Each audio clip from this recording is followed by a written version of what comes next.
So our theme verse for the year, 1 Timothy 1:15, the saying is trustworthy and deserving of full acceptance, that Christ Jesus came into the world to save sinners, of whom I am the foremost. Passage or the topic that Jesus brings up here in Mark chapter 10, for even the Son of Man came not to be served, but to serve and to give his life as a ransom for many.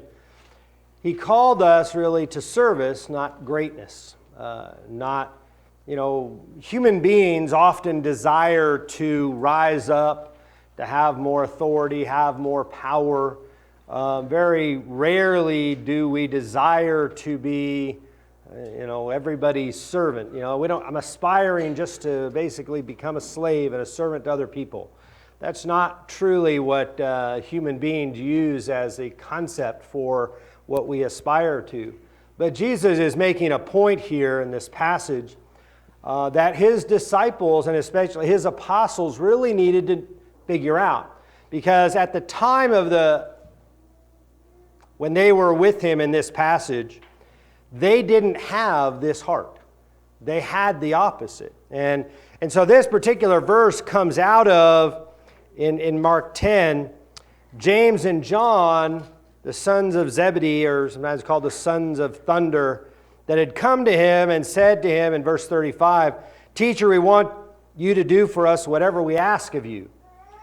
You ever had a kid, it's like, "I'd like you to do this thing I ask. Just you got to promise me you do what I'm going to ask." It's like, well, nobody promises that, right? I have to hear what it is first. But it just strikes me as funny, them asking him, "I want you to do whatever I ask you." And he said, "Well, what are you asking me?" And so they said, "Grant us to sit one at your right hand, one at your left in your glory." Now, if we were talking seating arrangements, at a wedding, we might not go, okay, which one's the prime spot? But that's not really what they mean. And what they mean is essentially for a king to have his right hand. We even have the phrase, the proverb, somebody's right-hand man. That actually comes from the concept that the person on the right of the king was his second in charge. And the person on his left was third. So they were very strict authority lines that they were used to. And so knowing that Jesus was the son of David come to sit on the throne forever, they're sitting there, and they understand that, but they're like, well, we'd like to be second and third in charge. We don't think those other guys are as good. Now, we also know that, by the way, they actually got their mother involved too, other parts of the Gospels tell us. But what happens is the rest of the apostles get upset with them. And that's where this teaching, that's the background of him talking about this. And so he tells them, I don't think you know what you're asking. You guys are not even able to really do what I'm going to have done to me, to be baptized with what I'm going to be baptized with, referring to his death. But he says, when the 10 had heard about it, they began to be indignant at James and John. Jesus called them to him. So he said, "Everybody listen, I need you to come here." So here they are. We know they actually they argued or dealt with this issue of power, authority, who's going to be higher than the other. They've dealt with this already a number of times. And Jesus basically says, "You know that those who are considered rulers of the Gentiles lord it over them." So when somebody out in the world has power and authority, do they ever let you forget it? No, they don't. And he says that's the way the world works. That's the way the world acts. And he says, "It shall not be so among you." He says, my kingdom is different. And we need to be different. That's not okay for us to have that mentality of desiring power and desiring authority over one another. And so he said, "Whoever would be great among you must be your servant. Whoever would be first among you must be slaves of all. Now, you think about it, when Jesus took on, in John chapter 13, when he washed all the disciples' feet, now remember, this is much later after this, and Peter basically tells him, no, I would never let you do that. Basically, Peter's upset that Jesus has taken the place of a slave and got down and started to wash their feet. And he tells them they don't really know what he's doing there, but he says, afterward you'll get it. And that was their concept. It's like, well, no, that's a slave's job. That's not a master's job. And that's the way they thought. That's the process. It's not much different for us. We live in a society really the same way, same kind of hierarchical structure, same kind of authoritative structure. You know, it's like, you know, somebody in a company, and you know, often a boss in a company, and you know, maybe there's something that needs to be swept up, and how often the boss go, well, it's not. I got to call some low person on the totem pole to come sweep that up. Doesn't seem fitting for me to do that. You know, probably doesn't want to do it in the first place, but just the attitude of, well, that I'm too important for that. And he says that's something that really needs to go away in our thinking.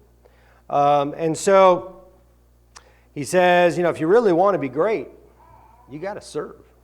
You've got to have the heart of a servant. And he says, for even the Son of Man came not to be served, but to serve. His example in John 13 is really an example of this idea. And he says, and to give his life as a ransom for many. He didn't die on the cross for him. He died on the cross for us. He did that. He picked up his cross that was necessary as a servant to serve us, to help us. He had to pick up his cross. We could go look at the passage where he urges us to pick up our cross daily. Now, our cross is different than his cross. We don't actually have a literal crucifix that we're going to be nailed to serve anybody's purpose.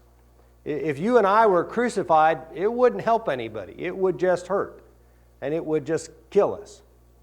His cross, our cross is a little different, and yet in concept it's still the same. How do we serve other people? And so when you think about, we're going to look at a passage here.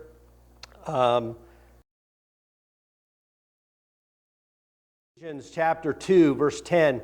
For we are his workmanship. So God has formed us, made us, created us in Christ for good works. So I'm going to make people that are ready to work, do good things for other people. Well, how does he create us? What he's talking about here, creating us in Christ, is not something that, it's not a fleshly thing, is it? When we become Christians, it's not something, our flesh changed. All of a sudden we became stronger. We became, more able to do certain things physically.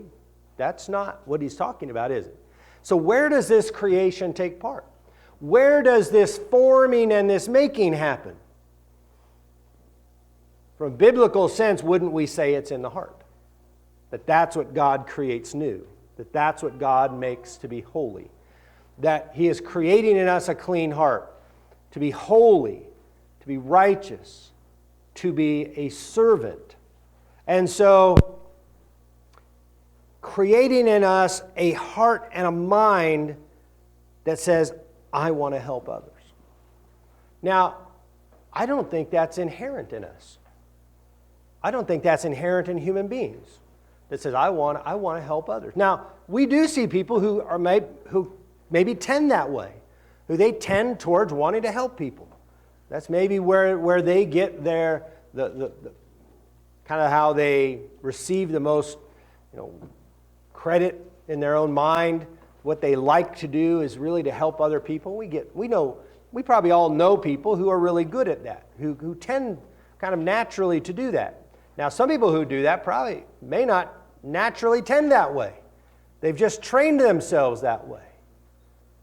Because that's what God's talking about. Creating in us a heart that wants to serve and help. And not one that desires to be great, to be better, to be, smarter, stronger, all those things that are really anti-love, making us, building ourselves up, puffing ourselves up. Because what's one of the great temptations of man? The eyes and the flesh, but it's that pride, right? The idea of a servant's not pride. It's the opposite of pride. But what most human beings fall susceptible to is the idea of, I want to be better. I want to be stronger. I want to be, making more, doing more. I've got to be recognized by my society and my peers. And that's what the world feeds us. That's what is often natural to us. We like that. We like, even sometimes, one of the reasons Jesus talks about sometimes helping people and not letting people know we're helping people, because sometimes what's the goal when a lot of people help others? Is it really to help others, or is it to get credit for helping others? And that's a danger. Not that people don't sometimes still get helped, but that's a different mindset. If what I'm looking for is credit for helping others, that's not a servant's heart. And so we have to be careful that what we're looking to do is help others without trying to make sure everybody knows about it, so that we can look how good and look how wonderful I am. Because that's what human beings are drawn to. Even if we want to help, sometimes we want to get the credit. We want everybody else to know. And so, a couple of ways, thinking about being made to serve. First off is learning Christ. Ephesians chapter 4. I'm going to turn over there a little long to just put it all up here because a couple of different passages here I'm going to look at. Ephesians chapter 4, starting in verse 20. He says, but that is not the way you learned Christ. Talking about, living in the ways of the world. Before that, he says, assuming that you have heard about him and were taught in him as the truth is in Jesus, to put off your old self, which belongs to your former manner of life, and is corrupt through deceitful desires. That's what you're talking about. Some people do good, but their desire is really for the recognition of doing good, more than the doing of good. And it becomes, a good thing can become corrupted just because of my desires. And so, he goes on, he says, and to be renewed in the spirit of your mind, to put on the new self, created after the likeness of God in true righteousness and holiness. And so what we're trying to be is that person who has had a renewed mind, has the Spirit of God within us. That is an attitude of trying to be right and holy. So learning Christ is, I think, a big part of this process. Learning the truth, looking at all the other scriptures. We're going to look at those in a second. But that's why we have all the scriptures, to help us understand what God does, what he would do. How does God respond? How does he act? What does he do? What does God want of us in all these kinds of situations of life? And learning all the words of God, all Scripture were given to help equip us to serve. But that's really only a part of it, I would suspect. I think most of us kind of get this. If you have a job, if it takes any kind of training at all, and most jobs need some, even the janitors need some education, right? I mean, you have to learn, okay, what am I supposed to do? When am I supposed to do it? There's procedures and processes and there's always things to learn. But you might have one of those jobs where you had to, go to school a long time, and you read and you study a lot, and you learn a lot of things in your brain. And then the first time you're called on to go do it, how do you feel? Do you feel well prepared? Usually not, because we've never actually done it. We just been reading about somebody doing it. And so we struggle, because one of the things that's really helpful for many people is to read about it and then to watch somebody actually do what you just read about. And then, okay, I'll do it kind of the way they did it. But then we learn not just from maybe watching somebody else. That's why Paul talks about imitating him as he's imitating Christ. So here's all these things Paul teaches you to do, but he says, kind of watch me and look what I did. Same thing he says about, to evangelists, Paul writes to evangelists, set an example for them. He tells, to elders and to wise Christians, be an example for people so that they can see, oh, that would be a good thing to do. So we need often experience. Always reminds me of chemistry.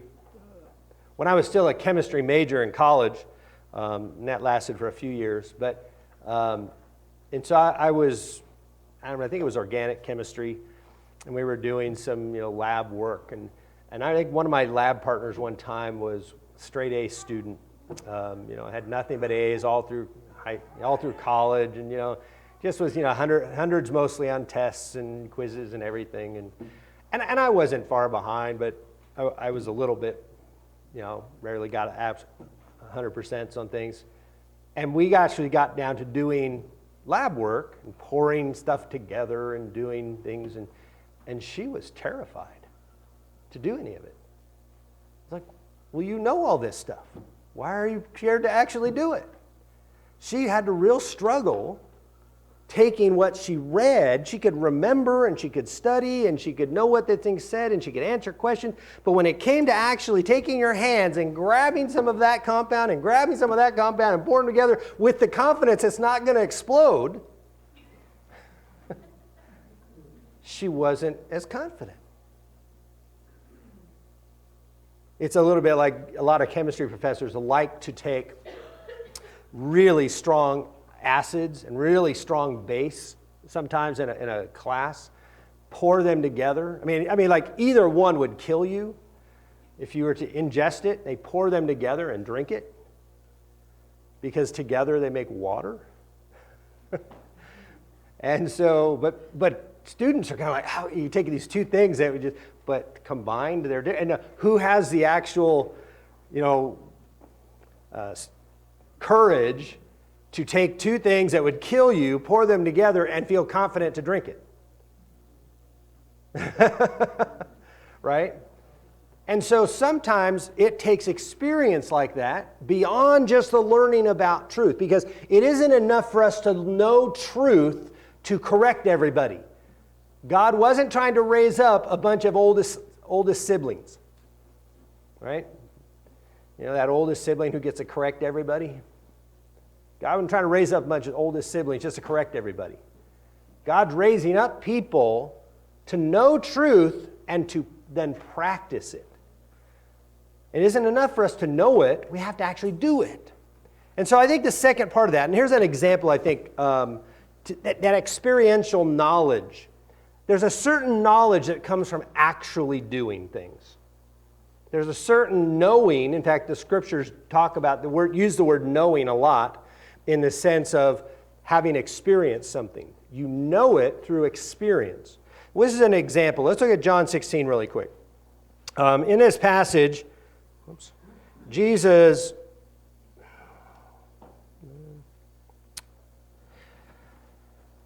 so he's telling them some things, he's stating some stuff, and they're kind of like, they're totally confused. He's using figurative language, and they don't really know what he's talking about. He says, a little while, and you will see me no longer, and again a little while, and you will see me. And so some of his disciples said to one another, what is this that he says to us? A little while, and you will not see me. Again a little while, and you will see me. And because I'm going to the Father. So they were saying, what does he mean by a little while? We do not know what he is talking about. So Jesus knew that they wanted to ask him. So he said to them, now they're not asking him, they're just talking to one another. They're just kind of, the kids talking out there. Teachers have said something, and the kids, did you understand what he said? No, I didn't understand what he said. Do you understand what he said? No. Well, ask him what he meant. I'm not asking what he meant. You ask him what he meant. That's what they're doing. And he knows he says he knows they don't know. He understands it. And he looks at them and he begins to talk to them. Is this what you're asking yourselves? Is this what you are asking yourselves? What I meant by saying, a little while and you will not see me. You will weep and lament, but the world will rejoice. You will be sorrowful, but your sorrow will turn into joy. When a woman is giving birth, she has sorrow because her hour has come. But when she has delivered the baby, she no longer remembers the anguish for joy that a human being has been born into the world. Now, some people have experienced that, right? And having witnessed that, it's quite amazing to see a woman just absolutely in the depths of pain, and then a child's born, brought up to her, and to see her just beam with joy. Now, the flesh didn't stop hurting all of a sudden, but something took over, right? Something overcame pain. And he's using that example for them. Do they really get it? No. But they're going to think they understand.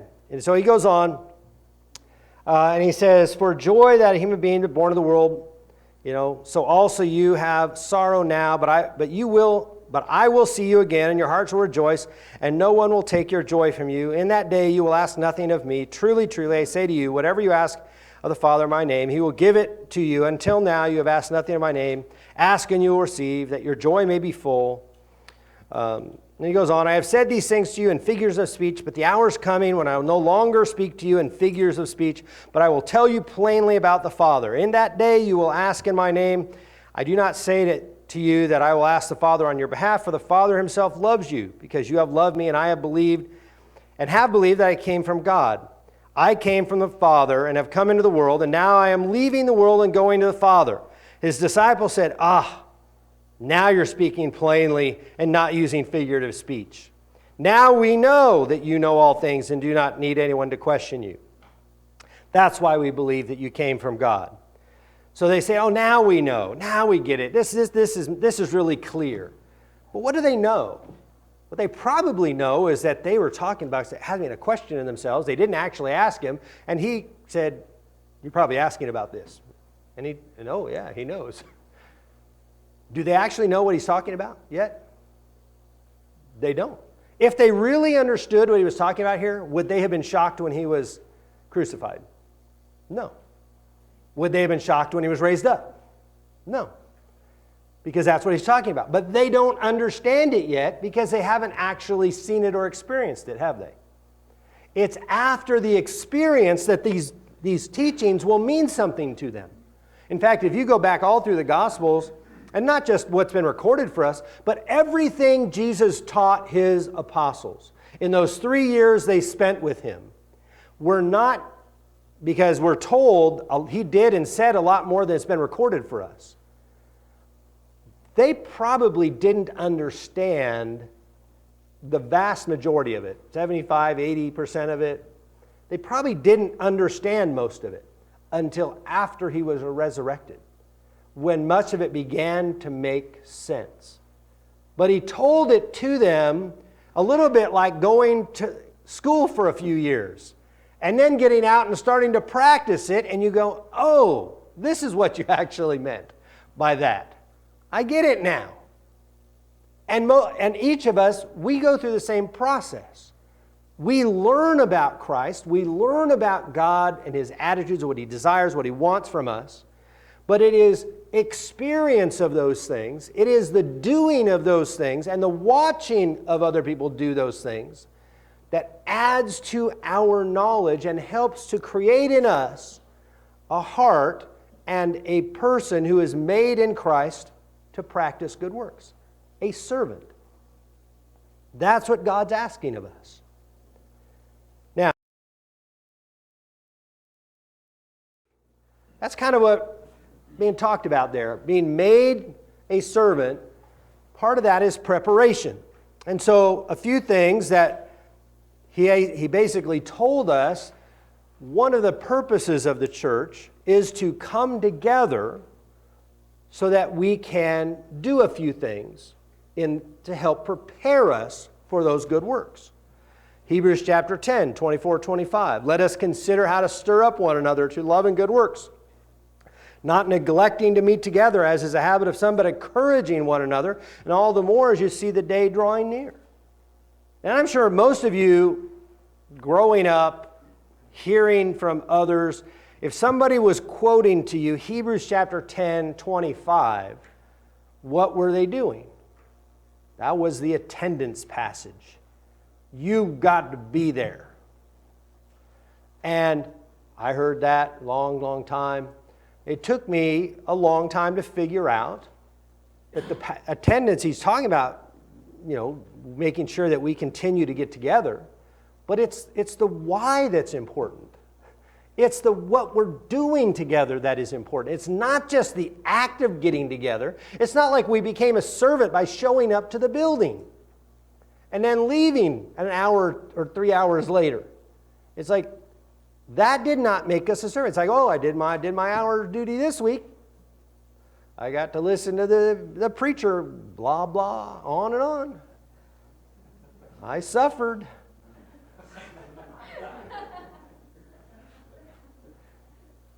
We are supposed to encourage and exhort one another. And part of it is equipping the saints.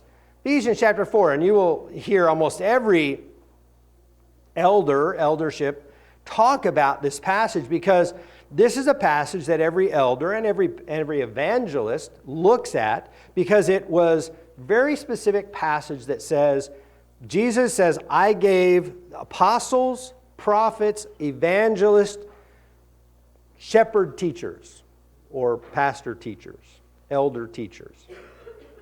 He says, I gave these for a purpose. And so this is a passage that tells everybody serving those roles part of your purpose. He says that is to equip the saints for the work of ministry. It isn't to make sure you show up at a meeting. It's to how can we help create in people the heart of a servant. Because that's what ministry means, to serve. It comes from the word deacon. That's the purpose. It's actually not that complex. I mean, there's more than just this, but this is a big part of it.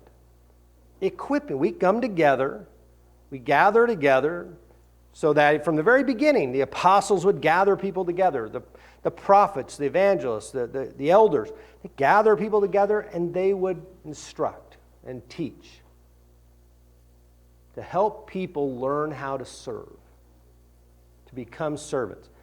Not just to show up to a meeting once a week. It's unfortunate that religious behavior has kind of deteriorated to that lowest common denominator. Well, if I give my money and I show up, I'm okay. You could do both of those things and not be okay. The last one, to build up one another.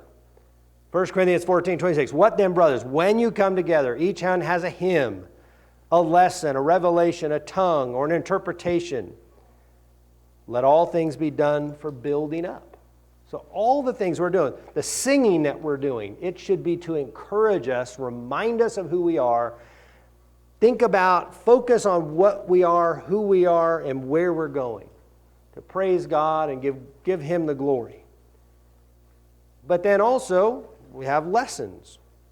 We have lessons in, we're going to have after this morning's service, we're going to have a class where we're going to have a lesson in John chapter 10 to learn what Jesus was teaching and also how it applies.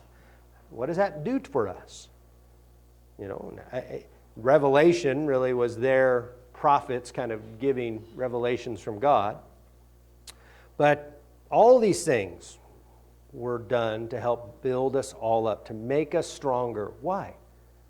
Because the service that God's asking for is not showing up to church. Church is designed and is set up to strengthen us, to prepare us to go be ministers. That's the idea. But somewhere, in the last 2,000 years, that's often gotten twisted around. That religion became about showing up rather than coming just to learn so we could go and actually do what He's prepared, what He's made us to do. Prepared for opportunities. Everybody heard a version of luck is when opportunity meets preparation? That's actually comes in a lot of different kind of formats. That luck is what happens when opportunity meets preparation. It's actually a quote from a Roman philosopher named Seneca. Some version of that is attributed to him. And I want to think about that for just a moment. Think about the concept. Apparently, if you looked at this quote, you'll see Oprah has said it, and a bunch of other people have said almost the exact same thing, never having given credit to it's been an old saying for many, many centuries. But the idea that, boy, I just got lucky. Well, often just getting lucky is what he was recognizing. What we think of as just getting lucky sometimes is nothing more than I was prepared and an opportunity showed up. If I'm unprepared, how lucky am I when an opportunity opens up? It doesn't matter to me. I couldn't take advantage of it. I was unprepared to do it. So thinking about Galatians 6, 9 and 10, being prepared for opportunities. Let us not grow weary in doing good, for in due season we will reap if we do not give up. So then, as we have opportunity, let us do good to everyone, especially to those who are of the household of faith. As the opportunity shows up, so he says, listen, don't get tired of helping. You're going to reap benefits of doing that. It will come, may not happen right now, it will come at the right time. But when the opportunity comes, do good.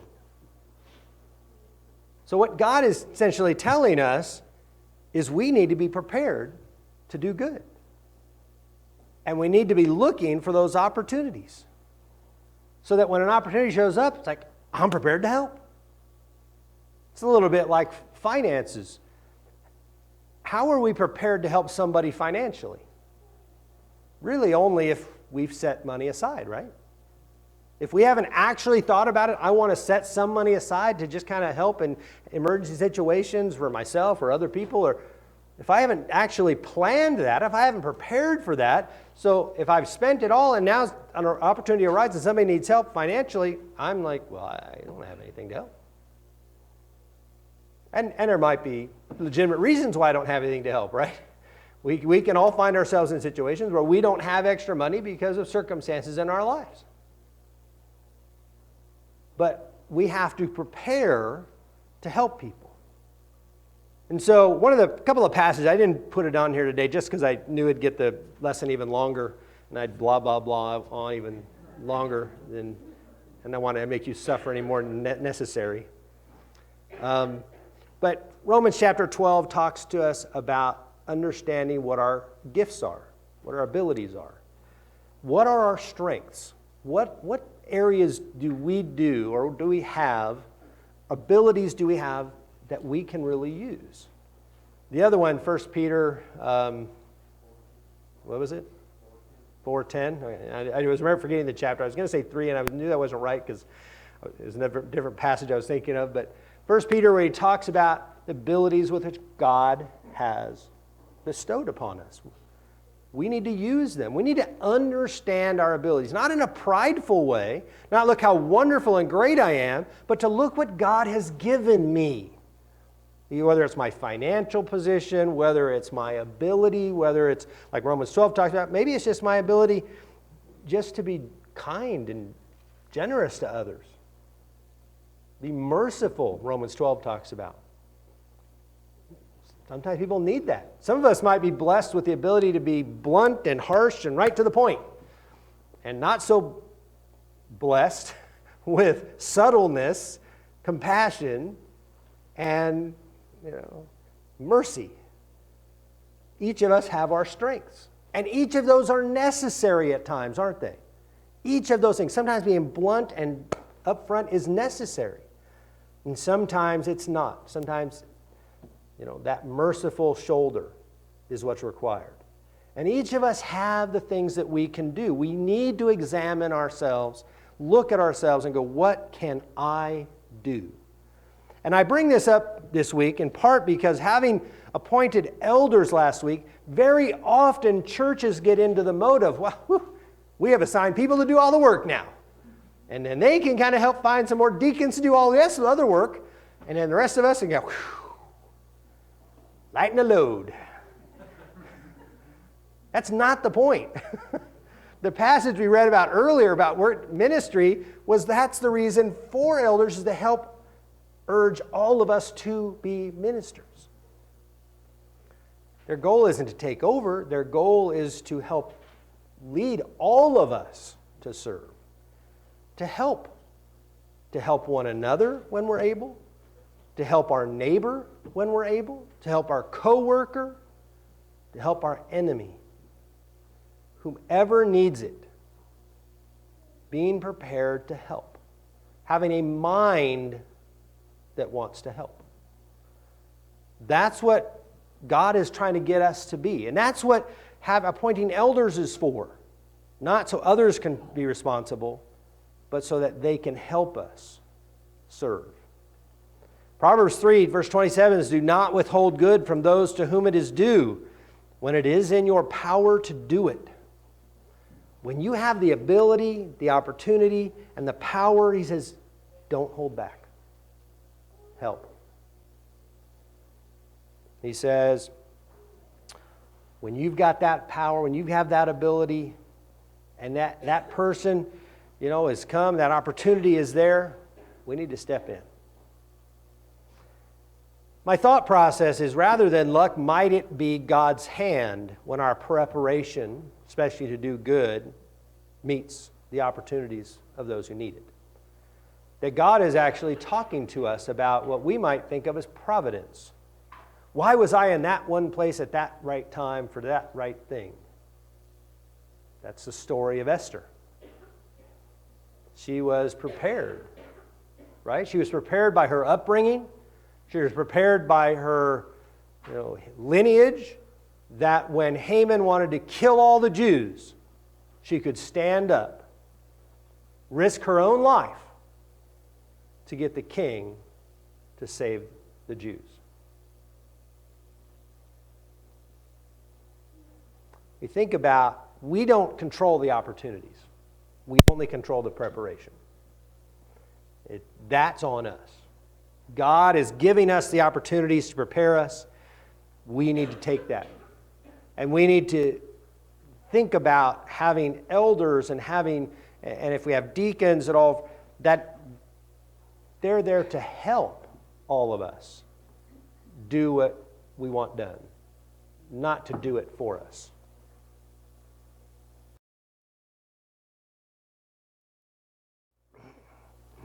I hope you like the little flittering away of the bird, the origami that comes together. God made us to serve. That is going on in our head and is being renewed all the time. And we may even have gone through, you might have been a Christian for decades and went through a period of time where you had that servant mindset, and then something happened in your life and it turned. And we probably mostly know people who might have been a really great servant, really great helper, something tragic or something else has happened, and their life, it stopped. But that doesn't mean it has to stay that way. So we have to be careful. Just because we have it at one point in time doesn't mean it's going to remain. We have to keep building it. We have to keep fostering it. We have to keep helping it. And when we're being prepared, when we feel like we're really prepared to help, then our goal is hopefully to prepare others to serve. He asks us to prepare ourselves to be servants. And he tells us to be ready for opportunities. He doesn't tell us to go out and make opportunities. He doesn't say, well, you've got to go make sure you do it. He just says, prepare yourself. The opportunities will come. There's lots of people in need all the time. That's one thing we can say in the world. There will never be a shortage of, right? People who need help. In all kinds of ways. Financially to emotionally and everything in between. There will always be people who need help. Within our group, within our sphere of influence around us. Let's be ready.